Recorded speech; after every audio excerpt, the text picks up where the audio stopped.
Phone આવતા દીકરી બાજુના રૂમમાં જતી રહે ત્યારે શંકા કરજો।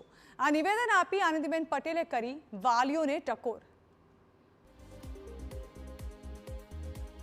ઉત્તર પ્રદેશના રાજ્યપાલ અને ગુજરાતના પૂર્વ મુખ્યપ્રધાન આનંદીબેન પટેલે હરિદ્વારમાં પાટણ લેઉવા પાટીદાર સમાજ દ્વારા આયોજિત ભાગવત કથા દરમિયાન બદલાતી સામાજિક સ્થિતિ અને સંસ્કારોના પતનને લઈને ફરી એકવાર ચિંતા વ્યક્ત કરતા કહ્યું કે આપણે આપણા દીકરા દીકરીને સાચવવાની હવે ખાસ જરૂર છે। તમને ધ્યાનથી તમે સાંભળજો। તમારી દીકરી 8-10 વર્ષની છે અને મામાનો ફોન આવ્યો, કાકાનો ફોન આવ્યો, ભાઈનો ફોન આવ્યો, મિત્રનો ફોન આવ્યો, તો તમારી બાજુમાં બેસીને વાતચીત કરે છે। વધુમાં આનંદીબેને વાલીઓને ચેતવ્યા કે જો તમારી દીકરી અત્યાર સુધી તમારી પાસે બેસીને વાત કરતી હોય અને અચાનક બીજા રૂમમાં જઈને ધીરેથી વાત કરવાનું શરૂ કરે તો સમજજો કંઈક ખોટું છે।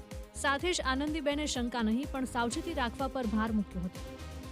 હવે એ બાજુના રૂમમાં જઈને ધીરે ધીરેથી કેમ વાત કરે છે?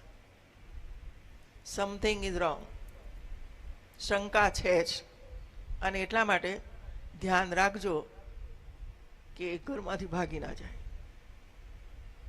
સ્કૂલોમાંથી ભાગી ના જાય। એટલી ખરાબ દશા છે। હું જ્યારે એને પર્સનલ મળવા માટે ગઈ દીકરીઓને, ત્યારે કોઈ બોલવા તૈયાર નહોતું।